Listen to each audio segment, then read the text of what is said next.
Juan Antonio Martínez Muñoz menciona en su ensayo El multiculturalismo en el marco de los derechos humanos que hemos de tener presente que la cultura, especialmente aquella en la que uno ha nacido, condiciona el horizonte humano, no solo la lengua y la religión, también el arte y el urbanismo, el desarrollo económico y el propio derecho.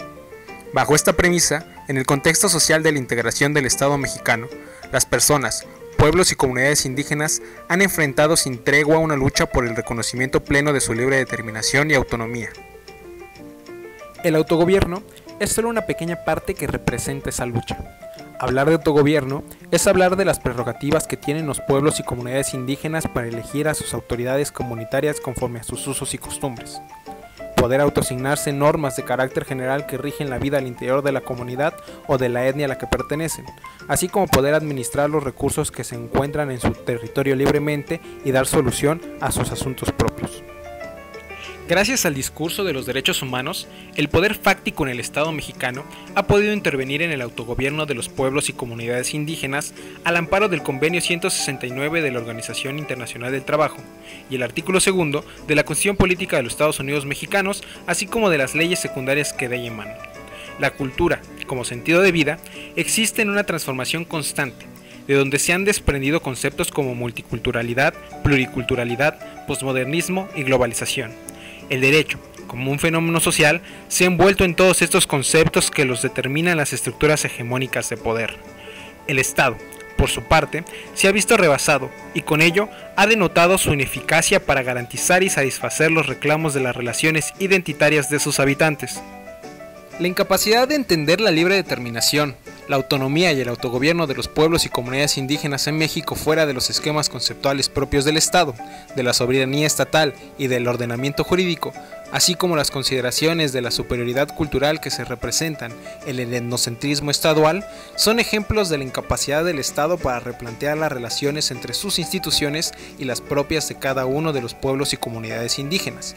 El artículo 8, numeral 2 del Convenio 169 de la OIT representa la idea hegemónica de los estados contemporáneos respecto de la libre determinación y autonomía de los pueblos y comunidades indígenas al señalar lo siguiente.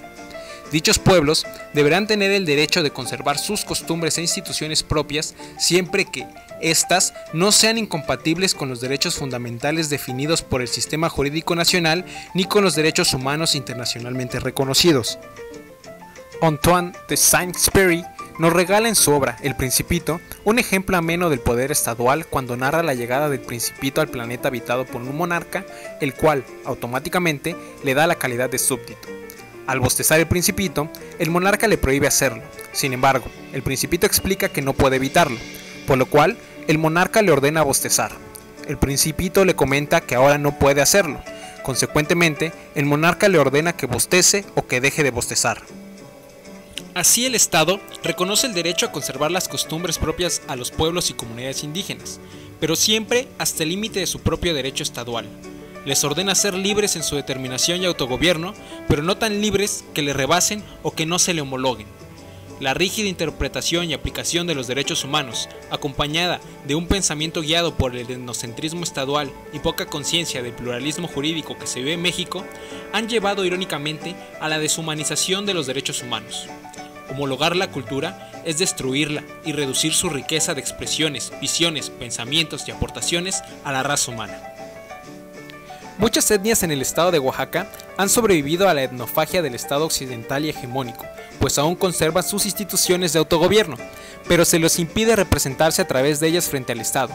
Por ello, a pesar de que los mecanismos de designación de sus representantes se guían por sus propios usos y costumbres, se termina eligiendo a un cabildo o un agente municipal para conformar un ayuntamiento que represente a un municipio o a una autoridad auxiliar de este.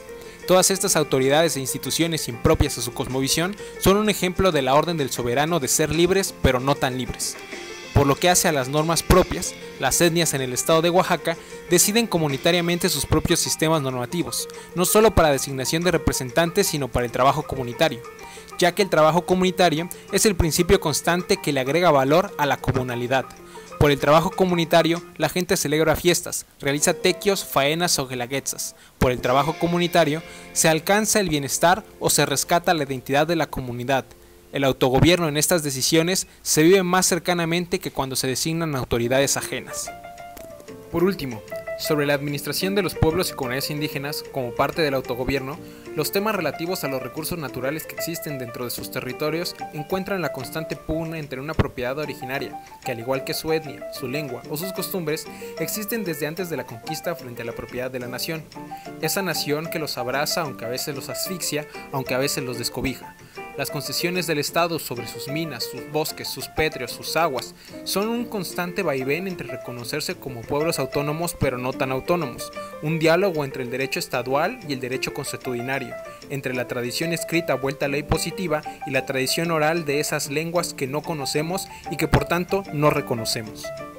Hay etnias indígenas por su parte, como los tacuates de Santa María Zacatepec, Oaxaca, que sirven como ejemplo de contraconquista cultural, pues a pesar de que en su gobierno sus usos y costumbres formalmente no se reconocen, ellos, la gente del pueblo, los ñibiñú, han logrado volver a ocupar los cargos occidentales de representación municipal.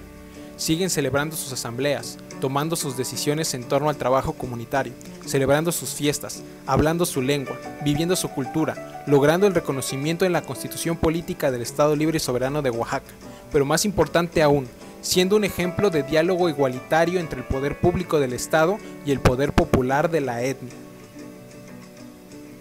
Contesto guardar y hacer guardar la Constitución Política de los Estados Unidos Mexicanos, la particular del Estado, las leyes que de una y otra emanen, y cumplir leal y patrióticamente con los deberes del cargo de presidente municipal que el pueblo y las leyes me han conferido. El temor más grande de los estados modernos es la secesión de los pueblos y comunidades indígenas, y por ello se han cerrado al diálogo en un idioma que no puede ser comprendido por todos.